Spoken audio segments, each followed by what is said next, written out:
आज अपन BSc part first के बच्चों के लिए एक वीडियो लेक्चर में यहाँ बताने जा रहा हूँ और जो कि बेस है व्यतिकरण पर, जिसको अपन अंग्रेजी में इंटरफेरेंस के नाम से जानते हैं। बच्चों, ये अपने यूनिट फर्स्ट का है टॉपिक और इस यूनिट में अंदर बहुत से कंटेंट्स अपने पास आएंगे।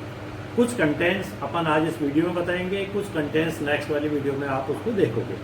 सबसे पहले व्यतिकरण को समझने से पहले अपन ये बताते कोशिश करते हैं कि एक्चुअली में व्यतिकरण, चूंकि अपन जानते हैं प्रकाश के बारे में, प्रकाश के कारण व्यतिकरण संभव होता है। अब सबसे पहले अपन प्रकाश पर आते हैं कि प्रकाश का सर्वप्रथम किस तरह से ये सोच डेवलप हुई और व्यतिकरण तक अपन पहुंचे। तो इसमें सबसे पहले यहाँ न्यूटन का नाम अपन ने सुना हुआ है। तो सन 1660 ईस्वी के अंदर न्यूटन ने अपना कणिका सिद्धांत बताया था और कणिका सिद्धांत में उसने ये कहा कि प्रकाश जो है वो कणिकाओं के रूप में, छोटी छोटी कणिकाओं के रूप में संचरण करता है और इस संचरण से उसने ऋजुरेखीय संचरण, परावर्तन, अपवर्तन, इनको समझाने की कोशिश की और वो सक्सेस भी हो गया। कौन? न्यूटन। लेकिन कुछ घटनाओं को न्यूटन का ये कणिका सिद्धांत नहीं समझा पाया था, जिसके अंदर जैसे व्यतिकरण है और विवर्तन है, इसको वो समझाने में असफल रहा। इसको समझाने के लिए बाद में सन 1678 ईस्वी के अंदर दूसरे साइंटिस्ट आए, जिसको हाइगन, जिसने बहुत काम किया अपने फिजिक्स के अंदर। और हाइगन ने अपना सिद्धांत, तरंग सिद्धांत बताया और तरंग सिद्धांत के बाद उसने, हाइगन ने ये कहा कि भाई तरंग, जो प्रकाश की जो किरणें हैं वो कण के जगह तरंगों के रूप में संचित करती है और तरंगों के रूप में संचित करती है। इसको तरंगों को लेके हुए उसने व्यतिकरण, परावर्तन, अपवर्तन, विवर्तन, इनको बहुत अच्छी तरह वो समझा पाया। लेकिन इसके लिए चूंकि तरंगें जब गति करती हैं तो एक माध्यम की जरूरत होती है। अब माध्यम कौन सा ले? तो उसने काल्पनिक माध्यम की कल्पना की थी। किसने? हाइगन ने। और काल्पनिक माध्यम की गणना करके उसने क्या बताया हाइगन ने कि वो जो माध्यम होता है वो क्या होता है? ईथर। उसने जो माध्यम बताया हाइगन ने, और इस माध्यम को लेके उसने तीनों व्यतिकरण, परावर्तन, अपवर्तन, विवर्तन, ये वो अपने को स्पष्ट कर चुका। लेकिन फिर भी इस माध्यम को कंसिडर करके एक प्रॉपर्टी जिसको ध्रुवण कहते हैं, पोलराइजेशन के नाम से जानी जाती है, उसको वो स्पष्ट नहीं कर पाया। कौन? हाइगन। हाइगन के बाद सन 1873 के अंदर एक नया साइंटिस्ट जो कि बहुत फेमस है वर्ल्ड वाइड, जिस मैक्सवेल, उस मैक्सवेल ने अपना एक सिद्धांत बताया जिसको विद्युत चुंबकीय तरंगे कहते हैं। और उसने क्लियर कट कहा कि भाई जो प्रकाश की किरणें हैं वो विद्युत चुंबकीय तरंगे है। इसका मतलब क्या हुआ? इसका मतलब ये हुआ बच्चों कि उस प्रकाश की तरंगों में विद्युत वेक्टर भी उपस्थित है और चुंबकीय वेक्टर भी उपस्थित है। बाद में जाके उसने बताया कि दोनों वेक्टर लंबवत होते हैं और तरंग संचरण की दिशा की भी लंबवत वो गति करते रहते हैं।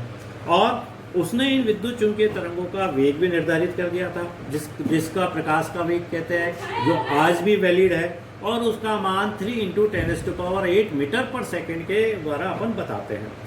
मैक्सवेल ने इस अपनी विद्युत चुंबकीय तरंगों के द्वारा परावर्तन, अपवर्तन, व्यतिकरण, विवर्तन, ध्रुवण, इन प्रभावों को बहुत अच्छी तरह वो स्पष्ट कर पाया, समझा पाया था। लेकिन फिर भी कुछ प्रभाव, जैसे प्रकाश विद्युत प्रभाव हुआ, क्वांटम प्रभाव हुआ, रमन प्रभाव हुआ, जैसा आप यहाँ देख रहे हो यहाँ पे, तो इन प्रभावों को वो स्पष्ट नहीं कर पाया था। इन प्रभावों को आगे स्पष्ट करने के लिए एक फिर बाद में प्लांक नाम का एक साइंटिस्ट हुआ, मैक्स प्लांक, और उस प्लांक ने अपना एक प्रकाश का क्वांटम सिद्धांत उसने बताया। और क्वांटम सिद्धांत में उसने क्या कहा? उसने कहा कि जो प्रकाश की किरणें हैं एक्चुअली के अंदर, उनके अंदर छोटे छोटे ऊर्जा के बंडल होते हैं और इन छोटे छोटे ऊर्जा के बंडलों को फोटोन या क्वांटा कहा जाता है। इन फोटोन और क्वांटा का मान, एनर्जी जो होती है इसके अंदर, E=hν। न्यू आवर्ती है प्रकाश की, h प्लांक का कांस्टेंट है और न्यू अपन c/λ जानते हैं, c प्रकाश का वेग है। तो इस प्रकार उसने बताया फोटोन और क्वांटा के रूप में गति करते हैं। और इन दोनों को काम में लेते हुए डी बोगली ने अपना एक द्वितीय प्रकृति का सिद्धांत बताया था, जिसमें कहा भाई बहुत सी घटनाएं ऐसी होती हैं जहाँ प्रकाश को तरंग के रूप में मानना जा पड़ता है और बहुत सी घटनाएं ऐसी होती हैं जहाँ प्रकाश को की क्वांटम प्रकृति को मानना पड़ता है, जिससे सारे प्रभावों को अपन स्पष्ट कर पाते हैं। ये तो सारे प्रकाश के बारे में था। अब ये जो प्रकाश की जो किरणें हैं, इनकी सहायता से बाद में व्यतिकरण तक कैसे पहुंचे अपन, या व्यतिकरण तक पहुंचने के लिए और क्या क्या बातें अपने को पहले से मालूम होनी चाहिए, उनकी जानकारी होनी चाहिए। उस जानकारी में सबसे पहले अपन आते हैं यहाँ पे कालिक व स्थानिक समुद्रता। मतलब ये हुआ जब प्रकाश किरणें गति करती हैं, चाहे वो तरंग नेचर की हो चाहे वो क्वांटम नेचर की हो, तो इसको छोड़ के अपन ये कहते हैं जब प्रकाश की तरंगें गति करती हैं तो उनमें कालिक व स्थानिक समुद्रता होना चाहिए। इनके समुद्रता होने से व्यतिकरण का प्रतिरूप बहुत अच्छा प्राप्त होता है। अब ये है क्या, कालिक समुद्रता क्या है और स्थानिक समुद्रता क्या है, तो इसको समझने के लिए एक छोटा डायग्राम मैंने यहाँ बताया आपको बच्चों। कालिक समुद्रता के बारे में मैं पहले बताना चाहता हूँ बच्चों। उसमें ये देखो, यहाँ जो डायग्राम बनाया है ये तरंगों का है, जो प्रकाश की तरंगें हैं। अब ये कैसे मिलती है, इसको बताने के लिए ये क्या होता है कि जब भी कोई परमाणु हायर एनर्जी स्टेट से लोअर एनर्जी स्टेट में जंप करता है तो कुछ रेडिएशंस निकालता है, और वो रेडिएशंस की इनको तरंगों के द्वारा बताया। लेकिन परमाणु जो हाई एनर्जी से लोअर एनर्जी के स्टेट में आता है तो वो रैंडम होता है, मतलब वो अपनी इच्छा से जंप करके आता है, उसको अपन कंट्रोल नहीं कर सकते। जैसे एक परमाणु आया, उसने ये तरंग दी, दूसरे ने ये दी, तीसरे ने ये दी, चौथे ने ये दी, तो इनका जो टाइम है ये सबका अलग अलग आता है। अब इनका टाइम अलग अलग आता है तो इसमें एक नेचर अपन को दिख रही है कि एक पर्टिकुलर टाइम के लिए इनमें ये ग्राफ वक्रीय अपने को मिल सकता है, और इसको अपन समुद्रता काल या कोहेरेंट टाइम के रूप से अपन यहाँ बता सकते हैं। तो इस प्रकार से अपन ये भी कह सकते हैं कि इस प्रकार की कला समुद्रता ही कालिक समुद्रता कहलाती है। ये जो समुद्रता आ रही है अपने पास, इसको अपन कालिक समुद्रता भी कहते हैं।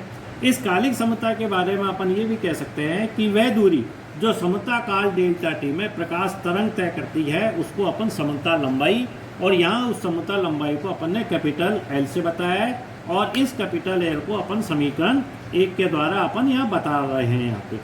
इसके अलावा यहाँ एक ग्राफ और खींचा है कि जो भी प्रकाश किरण या आरे अपने को मिल रहे हैं, जो एटम्स जंप करके नीचे आ रहे हैं, अगर उनकी इंटेंसिटी और फ्रीक्वेंसी के बीच में ग्राफ खींचे तो इस तरह का ग्राफ अपने को इंडिविजुअल एटम के लिए अपने को मिल सकता है।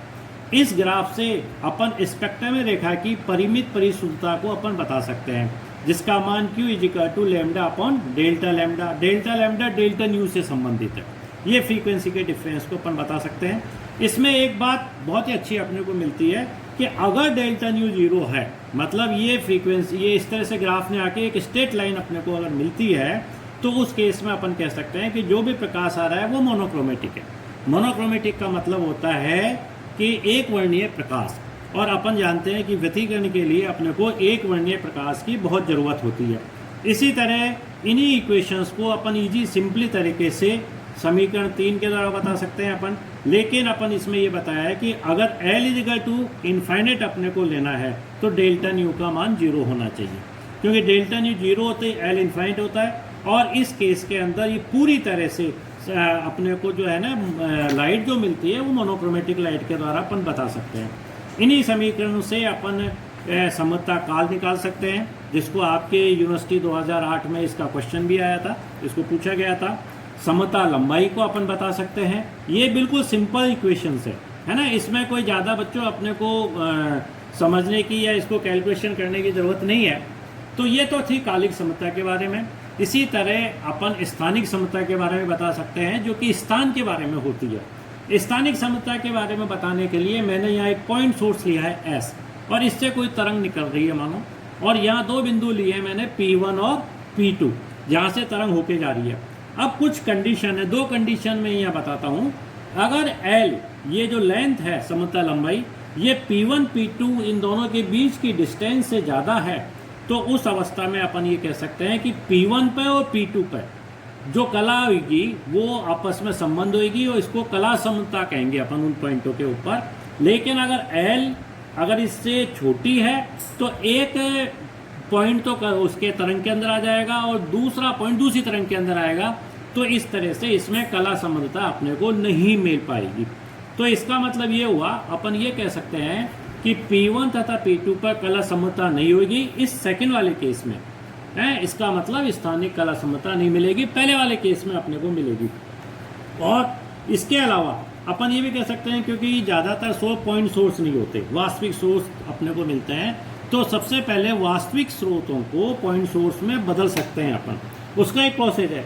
आपने देखा होगा यंग का दीपशीट का प्रयोग है, उसमें भी क्या करते हैं, एक प्रकाश स्रोत उसके आगे गत्ता रख देते हैं और गत्ता रख के प्रकाश स्रोत के आगे गत्ता रख देते हैं और गत्ते में 2 छेद कर देते हैं। तो एक प्रकाश स्रोत से जो प्रकाश निकल रहा है वो दोनों छेदों में से निकलता है। तो अपन एक सोर्स से 2 पॉइंट सोर्स अपन प्राप्त कर सकते हैं। इन एक सोर्स से 2 पॉइंट सोर्स प्राप्त करने में कुछ मैथमेटिकल छोटी सी कैलकुलेशंस हैं जिनको यहाँ पे अपन यहाँ इसको शो कर सकते हैं। यहाँ बताया है कि जैसे ये सोर्स है, ये 2 सोर्स हैं S1 S2, 2 छेद हैं एक्चुअली में, जो इस सोर्स से दोनों को अपन ने एज ए सोर्स डेवलप किया है। दोनों के बीच की डिस्टेंस y है और S1 S2 से इस सोर्स की डिस्टेंस अपने पास d है और ये a इस सोर्स वास्तविक सोर्स है, इसकी कुछ विड्थ है a, ये पॉइंट सोर्स नहीं है लेकिन S1 S2 पॉइंट सोर्स है अपने पास। तो यहाँ अपन ने बताया कि ये मैक्सिमम, अगर y मैक्सिमम का वह अधिकतम मान जिसके लिए S1 व S2 कला संबंध रहते हैं, है ना, ये y मैक्सिमम वो मान है। कौन सा मान है बच्चों y मैक्सिमम? वो मान जिसमें S1 S2 आपस में कला संबंध हो जाते हैं एक दूसरे से और इससे ये स्पष्ट व्यतिकरण अपने को यहाँ मिल सकता है। और इस केस के में ये जो y मैक्सिमम का मान है इसको अपन स्थानिक कला समता लंबाई कहते हैं, उसके द्वारा अपन बता सकते हैं। इसी ग्राफ से अपन एक सिंपल कैलकुलेशन करके कोणीय विस्तार निकाल सकते हैं जिसको लैम्डा अपन a से बताया है और इसको एंगल बताया है। और लास्ट के अंदर बच्चों इसको अपन ने इक्वेशन निकाल के इसको जो LW है उसको अपन लैम्डा अपॉन थीटा से बता सकते हैं, जहाँ थीटा का मान a अपॉन d के द्वारा अपन बता सकते हैं।